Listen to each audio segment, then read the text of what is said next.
All right, welcome back to the Go4CEO channel. This is John the Bomb, and today's guest is someone who's cutting through all the noise in the world of AI. You know what that is, artificial intelligence. While most people are chasing shiny AI tools, Jake Holmes, my guest today, the AI strategist behind Grow Fast, is helping business owners find what actually works. With a background as a software engineer and founder, Jake's built real AI solutions from the ground up, not just theories or hype, using his framework called Impact Framework. He helps leaders identify high return on investment opportunities to streamline operations, cut costs, and increase profits. So you're in for a doozy today. Welcome to the show, Jake. How are you? Thank you very much for having me on. It's great to join you from this side of the channel. Yeah, I mean you're in bloody old England, right? That's Please don't do love it.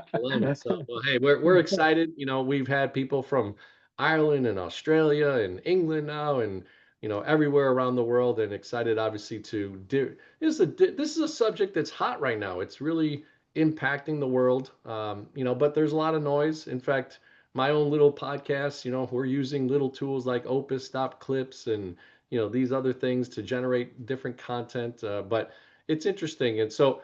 I guess, you seem like you're probably of the younger generation, so you're a young lad, but what is it that, started this idea? We always like to start with the framework of, hey, where did this ideation come from? Were you with some buddies? Did you go to school and start in this framework? We've got the engineering background. What is the start of Grow Fast and how did that, come about?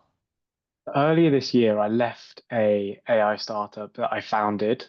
As part when I was leaving that business, I got invited on a boat trip with a kind of a serial entrepreneur who owns various different businesses. And on the boat trip, we were talking about how he was starting to explore AI in his business.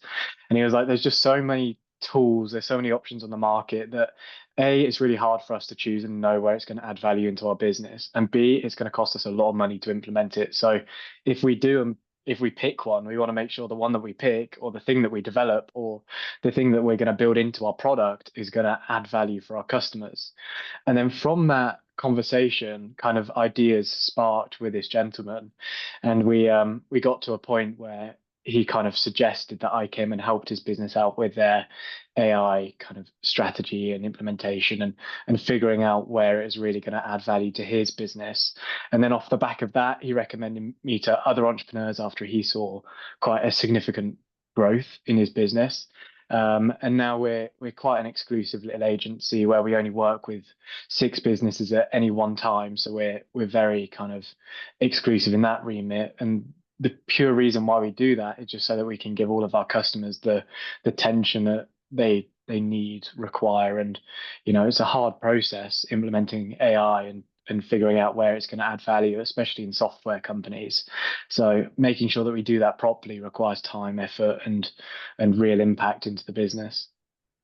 Neat. So what I'm picking up on is, this fractional world over the last 10 years. I've heard, and had on the channel CMO fractionals, CFO fractionals, CTO, Chief Technology Officers. It sounds like you've created a little industry of yourself for fractional CAIO.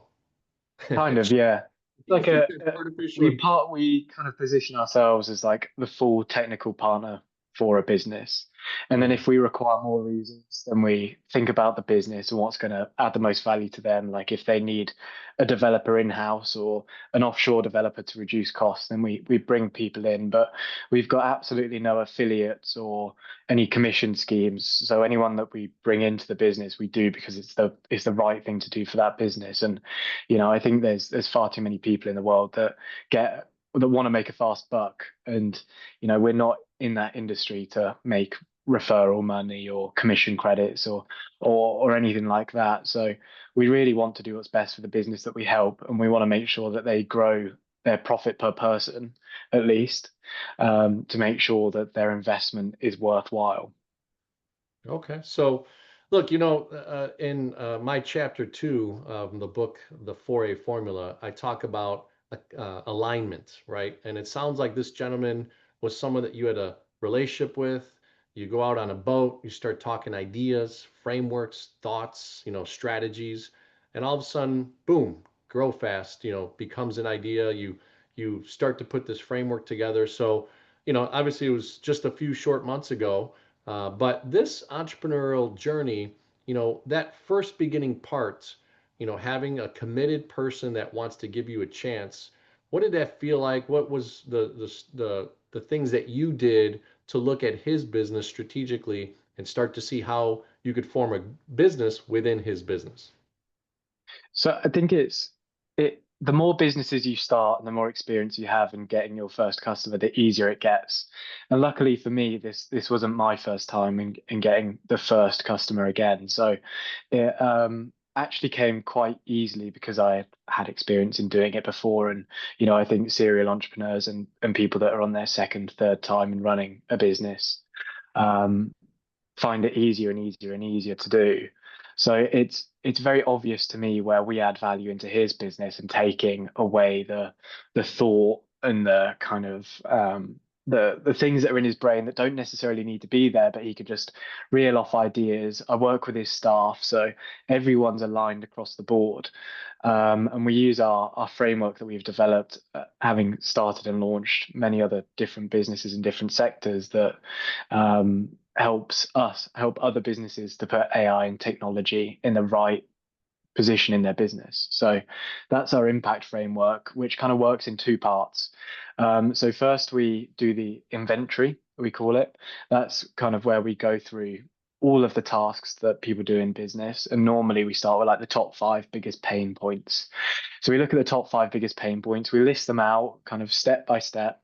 And often, there's clarity in doing this as well, where one person probably doesn't talk to the other person that finishes off the end of the process. So there's a lot of duplicated things in a lot of business processes that people overlook. So just getting that written down and put on paper and getting clarity across everyone, even the senior leaders in the business, is really, really crucial. And even just doing that exercise, you find quite good efficiency gains just by cutting some people out where they don't need to be. And it makes us really pinpoint and highlight where AI can add value and where that person adds value in that process as well.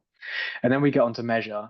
So we measure how much that process costs the business, how much time each person spends on that process, how many hours they spend, and then how many kind of what's their price per hour, and then kind of you get a general cost from there, and then how often does it happen per week, per month, etc. And that helps us highlight real kind of cost implications to the business if they're not doing anything about it, because often business owners just accept processes for process sake and they never look deeper or see how much it's costing them or what they can do better, or if this person wasn't filling out this spreadsheet, what could they be doing. So we kind of position this into like quite an obvious way in which we tackle each process, how much it's going to cost, things like that. And then we design the solution. So P is for plan. We design the solution to fix the process. And often this comes in like very small parts initially, where we keep the human value in the process, because often, if a recruiter is speaking to someone that they're recruiting a role for, that relationship is really important in that process. But the stuff that goes on behind the scenes isn't so important. So that stuff you can start to automate. So we create a plan that keeps the human value in the process, but also the stuff that neither person involved really cares about doing, we can start to add AI or process optimization or whatever that might look like into the process. And then we make it real. We activate the process. So we put these new tools in place, we get the people using them, and then we start to measure kind of the implication in doing it in the new way. It's not just like no software is kind of, here's your new thing, go away and use it, and maybe we'll see a result. So you have to be quite intentional with how you put these things into people's workload, because what we don't want them to do is just reject them and say, no, I'm not going to use this. I want to do it the way that I've always done it for the past 10 years or whatever. We try to make it really easy for them to adopt it. And often if you take away some of the pain points, they adopt it a bit faster. We then work on culture. So this is kind of a separate point from the first three pieces. We work on the culture. So how can we as an agency, as an AI agency, teach the people within the business to kind of notice where AI might help in their processes, because nobody knows what they get up to in their day quite like they do. So if we can empower them to kind of think about things a bit differently or educate them on what's possible, then they start to recognize what they can actually do better. And that's really important because it kind of gives them the power and the autonomy and kind of decision making potential to be able to, think about things a bit differently and bring new ideas and um, have them acted on as well. And then the last phase to that is track. So the process that we did fix and put in place, it's really important that you track that the benefits are what we kind of outlined and said that that's what they were going to be, because it's not a set and forget. Like I said earlier, you have to measure these things throughout their life cycle. In 2 months, is it still the right thing for the business, or can we take it to the next level, or did we try something and it didn't work for whatever reason, and this was the reason why? And by tracking it, it becomes obvious where the pitfalls in the process or the implementation or the planning might have been, or if the person's just not adopting it, because then you can tell quite easily. So that's our framework, kind of in a nutshell. Um, I think it's something really easy to follow and something that any business can get started on, no matter what size or what industry they're in. Everyone can kind of think about what they do in a day and just write out one process that involves a partner or an employee, or what that might look like, just to get some sort of clarity. I'm interested in that last thought, right? The way that you said it makes it really, inviting, right, into a business. Hey, take some step in what you do daily, sales, marketing, operations, fulfillment, supply chain, whatever it may be, so many different facets and different industries, but you just simplified it there. So I hope that you caught that Go4CEO community. Take one area and use AI and implement that so that it could simplify your life in that process, right? So, all right, well, we like to always still talk about the start of the business, right? So you get this one client, you've had this framework in mind, and shared, hey, this is what I think we could do for you. Is this still something that you yourself is just part of Grow Fast, or are you also having vendors, or did you already line up the types of tools that would help you pretty quickly to start this business?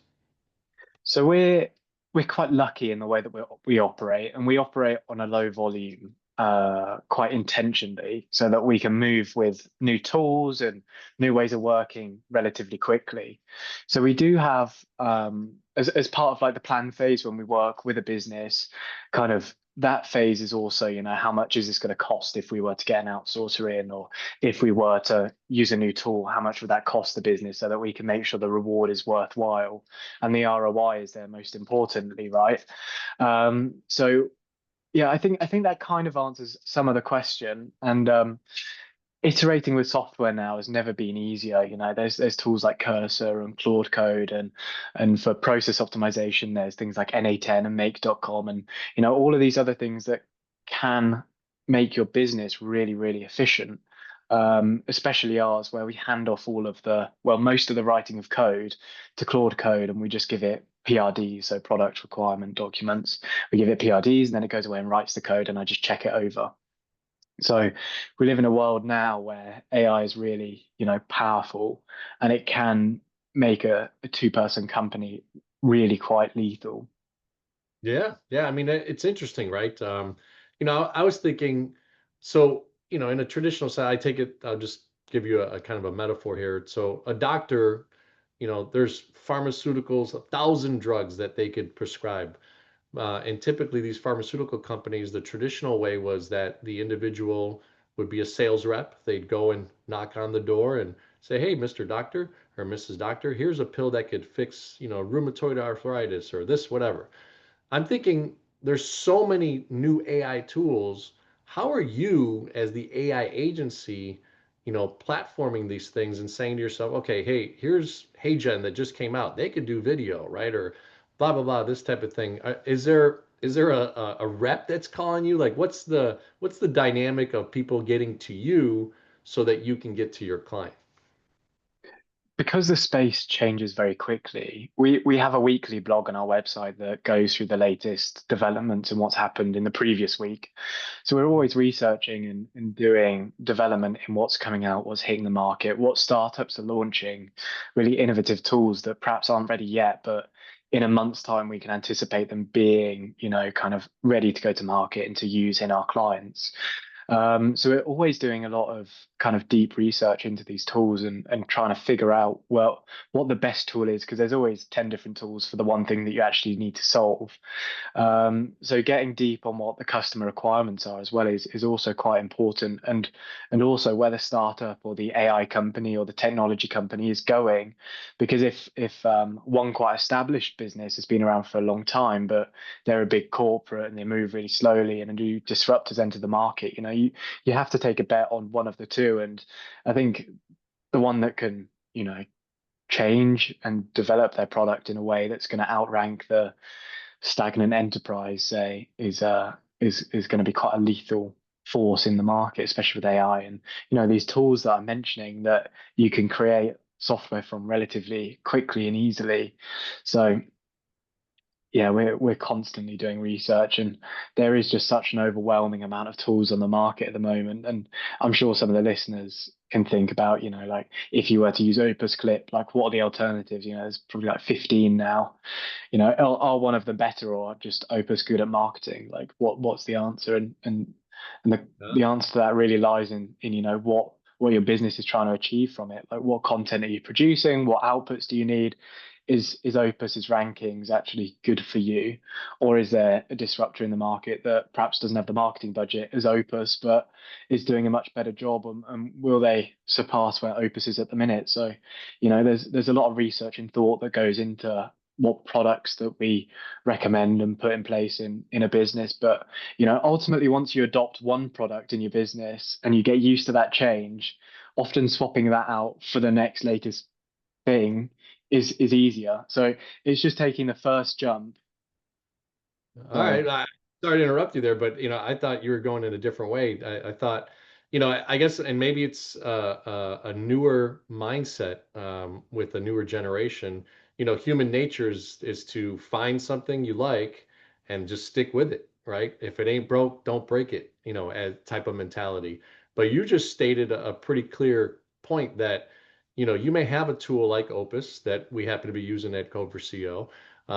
But could there be something else? And it's interesting because as an older dog, I guess, in the game, I'm comfortable with it. It does what I want it to do. I hadn't even thought, could there be something that could surpass it, could be better, could give me better, captions or what have you. So it's interesting to think that way. And I guess your agency really is the innovator of that type of scenario, right? Where you're always looking for how could we break this, get it better, break it, get it better. Does that make sense? exactly that, exactly that. So we live in a world now where technology evolves so quickly that a new product could hit the market and then surpass Opus, or whatever that might look like for that function. So I think just having your mind open and being open to change is quite one. We only work with companies that where the leadership team are quite open to change, because otherwise it makes it quite a painful task to put something in place when people don't want to change. It just doesn't work. So if you've got the mindset there that you're open to change and just seeing what's possible, even if you just try it out and see if it works, then I think you've got a mindset that's going to help you grow your business quite substantially with the new technology that's coming out, because Salesforce and HubSpot aren't going to control the market forever. So using an innovative kind of product that is a competitor to them might be a good option for you. Like I don't know, but having that mindset is quite important. I love it. So, well, look, let's dive into how you make money, right? You're less than a year old in the business. We're excited because we love having startups. We love having, mature businesses and seasoned, maybe exiting businesses we've had on the Go4CEO channel. So at this point, how did you develop your revenue cycle? Like, and prompting the invoicing side, like what are you doing? Is it a monthly subscription that you abide by? Do you have some sort of project calculations that you make. We'd love to hear about how you're billing your clients and making revenue. To be honest, this probably isn't the best advice or way of doing it, but I'm okay with that because we're small volume, right? So we very much look at what's best for the business that we're going to be helping. We like to help businesses on a longer term, so 6 months plus, because otherwise, the things that we find or try to put in place just don't have the impact in a shorter time frame. So that's something that we kind of set out from the offset. Um, we can work on a project basis. We like to kind of work on a retainer and work alongside the founder of the startup that we're helping or the owner of the business that we're helping, because then we feel like we can really make a difference in that business. Because ultimately, at the end of the day, if I can make the business owner a lot more money from using tools or becoming more efficient, then ultimately that's good for me and my business, because they're just going to have more cash flow to put into making them even better. And we help each other get up the ladder. So I think it's quite a good relationship that we have with our customers, and the small volume lets us be quite flexible with how we bill and charge people. So is it based on our, just so we understand a little bit better, is it based on an hourly? Is it based on just a set number on a monthly basis that you contract for 6 months? Or is it based on revenue share and increase in revenue? It used to be hourly, and now we've gone to like a kind of a role-based structure, where we have certain deliverables within the business that we want to achieve in this time period. So then we charge this amount per month for that customer, for example. And obviously, the more kind of that we have to do, the more we then charge for it. But ultimately, the end goal is that our improvements and our gains cover the cost of us plus some. So it makes it a no-brainer really for the client. Okay, interesting. And has the adaptive side of that, you challenged all of us a few minutes ago to be of a mindset of change and growth. What's been your thoughts about how you've been able to, increase revenue yourself for your own business, or see different ways to stay, consistent, and then just have maybe incremental growth of revenue? So when we started out, we often done like AI audits, looking at businesses and finding out where they can add value. We still do those, but we do a lower volume of those at the moment. And we started off being kind of like an AI advisor to the business, providing kind of coaching, development, and that kind of pivoted into a bit more of kind of like a technology partner, dealing with some of the code, the developers, like a lot more responsibility within the business. So we've been through a couple of iterations of ways of working with our clients. But I really quite like the oversubscribed model by Daniel Priestley, and we try to follow that quite comprehensively, which I think quite works quite well for our small business. So we often put on like free events and webinars and in-person meetups, and we're very much kind of we do event-driven sales kind of. So we like to put out a lot of value into the world that people can use themselves on their own business, and then if they need more help and we have a space available, then we will help them try to grow their business. Okay, so you've got a lot of maybe freemium conversion type models out there. Um, I mean, anyone can come to my webinars, yeah. But they happen often like once a month, so not very often. But we try to provide enough value in there that people can take what has gone on in the webinar and do it themselves. And then if they really want help, then they can get in touch. But we've actually got a webinar coming up at the start of November, all about generative engine optimization for websites, which is quite a new thing that's come out recently. But if you remember the early days of SEO, if you optimize your website for Google, then you're ranked number one almost instantly. I Yep. think that's where GEO is going. If you can rank always highly in ChatGPT and get cited and in Google's AI overview, I think you're going to be in a really good place in the future, especially because OpenAI launched their new browser Atlas. So I think the market there is kind of ever evolving, and things are changing, but there's a real early mover advantage in that space for sure.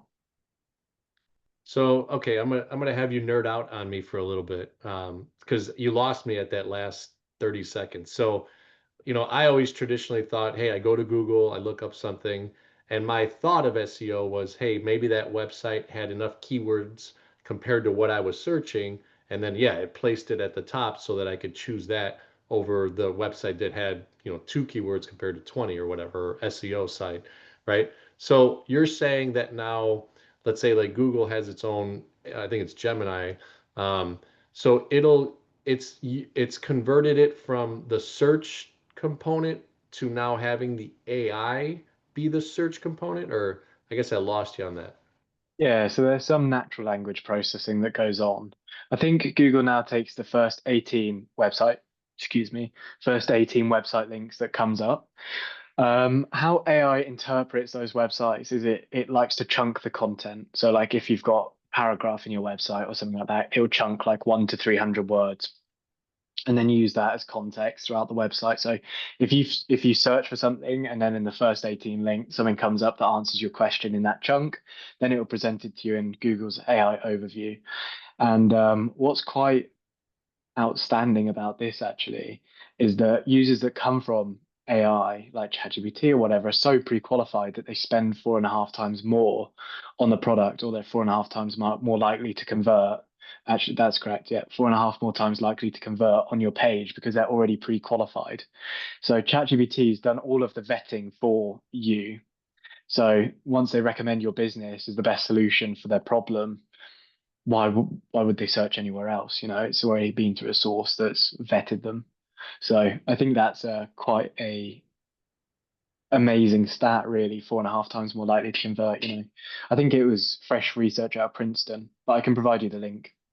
No, yeah, that's incredible. So what you said is, as a searcher of something, if chat now or some sort of AI is suggesting it, the human being is converting that into, hey, this is the one I need to use. They're almost stopping their research at that point. Is that what I just heard? Exactly right. So if you have a chat with ChatGPT or Google Gemini or Perplexity or whatever, you often have a chat that leads up to it citing a result, which could be your business. It's how you get cited first before your competitor. And at the minute, that's quite easy to do because nobody else is really looking at it too much. So if you can make sure that you get cited first, I think there'll be a big uptick in sales. Wow. All right. You're blowing my mind. I don't know where to go with that, but that is pretty cool and interesting from a perspective of someone that, like myself, I relate to you, a bit of a serial entrepreneur, also a commercial banker, wrote a book, many different things. And sometimes you kind of, start to figure out like, all right, where do I go next and how do I do things? So, all right. Well, If look, you if you want to know where to come next, you can come to my webinar. there you go. There you go. And we'll have that in the link. We'll put that out there for everybody to go for SEO community. Take a look at this. Jake is one of those guys that's revolutionizing this industry and making a difference. So, all right. So, you've got the webinar style to attract. You've got obviously your current clientele. Word of mouth is probably still so impactful for you, and because you like to go slow and have the right type of client, right? Because you're also judging clients. Can you give us a little bit of that, like? Has there been clients that you said, hey, no, we appreciate the inquiry, but we're not going to go this route, and maybe we recommend someone else that's a different agency. What has that been like for you to go slow and pick the right clients? I think as you do business more and more, you figure out that that's a really important part of business because your clients can make or break your life sometimes, they have a real steer on it. So making sure that I think for me more than anything is that I get on really well with my clients and they're good people to me, I'm good people to them, and we get on, we've got that bond. There's a level of trust there. And also making sure that they're in the right space to start adopting this. The funds are there, they've got the money to invest in it, the leadership are ready for a bit of change, they're open to it. And ultimately, really, for me, like it all comes back down to, do we get on as individuals? Because if we do, that makes the relationship a lot easier. And then the rest are just kind of like formalities. Every business is completely different, whether you're in the same sector as one of my existing clients or in a completely different sector, you do everything completely differently anyway. So the processes will be different regardless of if it's the same or different sectors. So we try and keep all of our clients in different sectors so that we don't help competing businesses, if that makes sense. Sure. Because at least, well, I guess the worst thing we can do is help a competitor get better and compete the two off together. I don't think that's a constructive relationship. So we try to be quite respectful of our clients as well. So in that situation, let's say a competitor does reach out to you, what's your best strategy in that point? Is it to guide them to maybe another AI agency so that there's no conflict of interest in your opinion, or? Yeah, I mean, rightly or wrongly, I'd probably speak to my customer first and just tell them that these people have got in touch and then chat with them about it and see what they thought. Because ultimately, my interest is with my current customers, and I think their happiness and their result and their bond is worth more than anything really. So I'd first off take it to them, but I probably wouldn't work with a competitor, no. Interesting. All right. Well, look, I mean, you're not selling obviously a burger, right? Where everybody can eat it. Exactly. You're Yeah. saying something very unique, very strategic, and you've decided as a company that maybe it's not you're not the iPhone, right? Where you want everybody to have an iPhone. You're this specific agency that helped maybe someone in this industry, and now you want to take that to the next level. So it's an interesting business model. I guess there is some limitation to that, right? But so as an entrepreneur, as a founder, when you've committed to this scenario, what's your thought then? Are you just looking to grow by different industries? Is that the concept of growth, right? When you think about grow fast and growing? As a business, we're limited by the self in with our caps internally. But the way that I see this growing is actually investing in existing businesses that we're helping and taking a shareholding there for the work that we do, and then growing with the business that we help. So, you know, my ideal situation is in 5 years, if I've got part ownership of five different companies, then that's my kind of 5 year goal. And if it's any more than that, fantastic. So we do some work with some mergers and acquisition specialists to help buyers grow businesses that they've bought. So that's kind of our odd way of growth. But I think for us, it's quite important to have a lot of fingers in different businesses that are going on so that we can find solutions that work for all of them, as it were, and also have a little bit of a slice of the pie as well. Okay, so you brought up a different topic, right? Something that maybe people aren't even thinking. So, rev share, MRR, monthly rate, recurring revenue.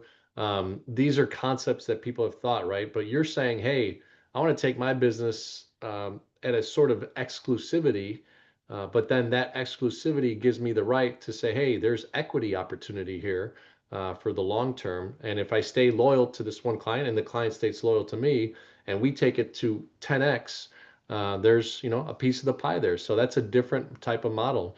Can you go a little bit deeper? I guess, do your contracts up front, state that? Is there a 6-month check-in that says, hey, at this point, we've been able to develop this, and now we're looking over the next 6 to 12 months now become an equity partner? What does that transition look like?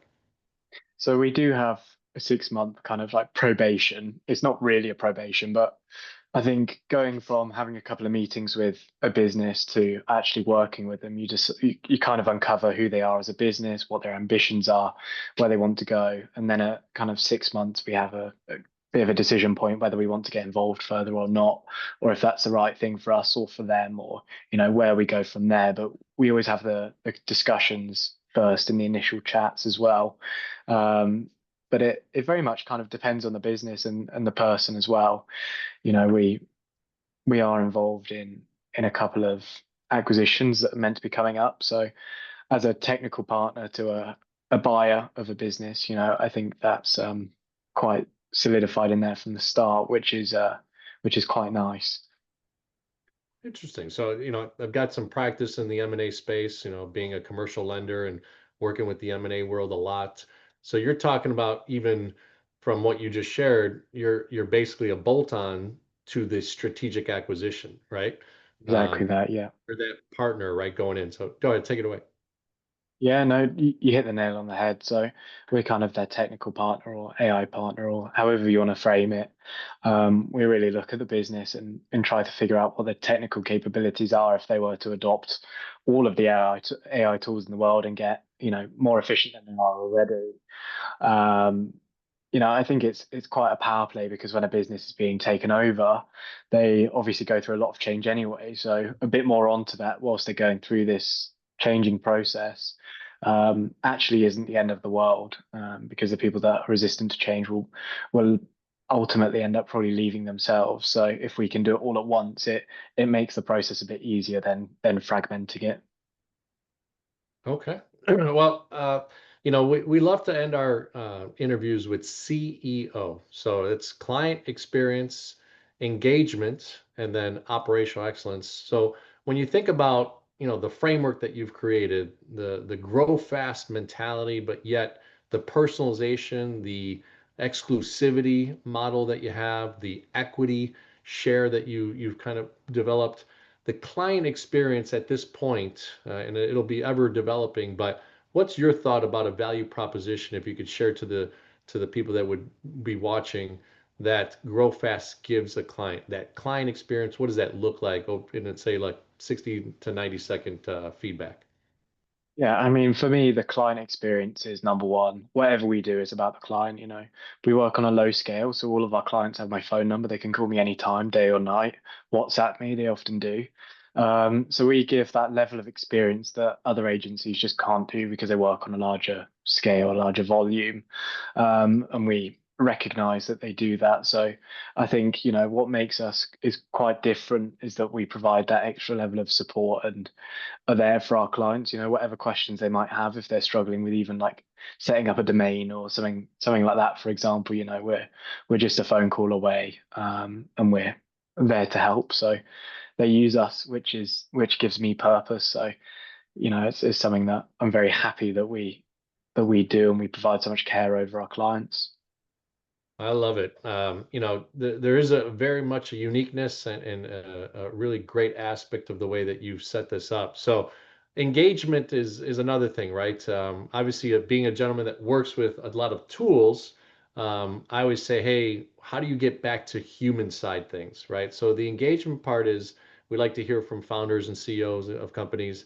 What are you doing with your clients? Do you do client retreats? Do you work with certain vendors that you've built relationships with as you grow your employees, or maybe you stay solopreneurish type style? Who are you engaging with so that they know you, Jake, right, the owner, and how to interact with you from the human point of view? We visit all of our clients quite regularly. So we have quite frequent catch ups. So we often go out to lunch with them or spend a day in their office with their employees and, finding things out that you won't be able to see over a screen. So, we get deep and we really involve ourselves in the business that we're trying to help grow. And again, the size allows us to do that on quite a regular basis.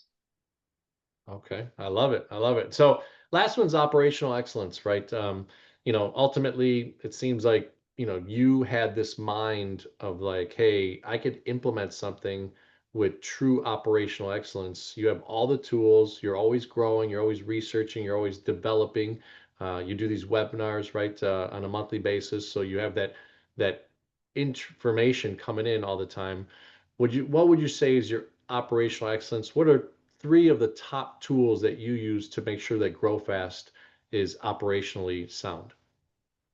Because we do a lot of programming internally to prove value and to experiment with things. I'd say Claude Code is up there for us because it allows us to iterate and come up with MVPs very quickly. Um, I'm a quite a big fan of Opus Clip as well. I used to do a fair few TikTok videos. I do less now because my time is eaten up a little bit more. Um, and the third tool, that's a tricky one because I'm going to give a fake answer because I do like Claude chatbot over ChatGPT. I use it all the time. We have specialist projects set up for like SEO and LinkedIn things and our brand voice and all these different things that we can create there. So Claude Code, Claude, and Opus Clip. So, we don't do much internally with some tools. Okay. Okay. So yeah, I mean, and obviously each business has its uniqueness, right? From CRMs that they're using to, ways that they're communicating, right? Mm. Chat bots and email and does a regular phone call even happen in your business, right? So those are things. But I love that you talked about even WhatsApp, right? That your clients have the ability to connect with you through that. You're always diligent to check it, because there's so many different messaging platforms. You got to choose sometimes one or two, so that you could stay focused on it. So awesome. Well, hey, we really appreciate you coming on, Jake. The beauty of this world is that we could probably have you on, once a month almost, because it's changing so fast. But what's some of the best ways that if they are interested, not only the webinar that you talked about in November that we'll promote ourselves as well, if you could give a website address so they could sign up and be a part of that. But what's other ways that they could get a hold of you on LinkedIn or some other ways that you feel is the best? Yeah, the best way to get hold of me is on LinkedIn. It's Jake Holmes, or on my website, grow-fast.co.uk. And you can find us there and see what we get up to. Awesome, awesome. Well, hey, Go4CEO community, I hope you've enjoyed this podcast, right? And go ahead and subscribe to the channel if you haven't done so yet. Check out my book. It's on Amazon. It's the 4A formula: untangle any challenge and think like a CEO. Jake, a CEO here, is a perfect example, right? He gave you some tools, some ways to unthink, things so that you can have a process, a system, a strategy to grow within there. And there was a special nugget that he gave that he talked about specifically: take one piece of what you do today in your daily business and your work and strike a way to make AI improve that. So, did I say that correctly? And do you want to share the framework one more time with us? You did. It was the impact framework. Awesome, awesome. And And yeah. steps behind it. I is inventory, M is measure, P is plan, A is act or activate, C is culture, T is track. So that's the impact framework, and it's on our website if you want to read a bit more about it as well. Awesome, guys. Well, hey, thank you so much, Jake, for being on the Go4CEO channel. We look forward to, we might want to have you on, every 6 months. We try to bring people on at between 6 and 18 months, but we might rethink that with your approach in this industry. It's changing so fast. We might have to have you on. You might be a consistent guest, my friend. So, so thank you so much for coming on. Nice. Thank you for having me on, John.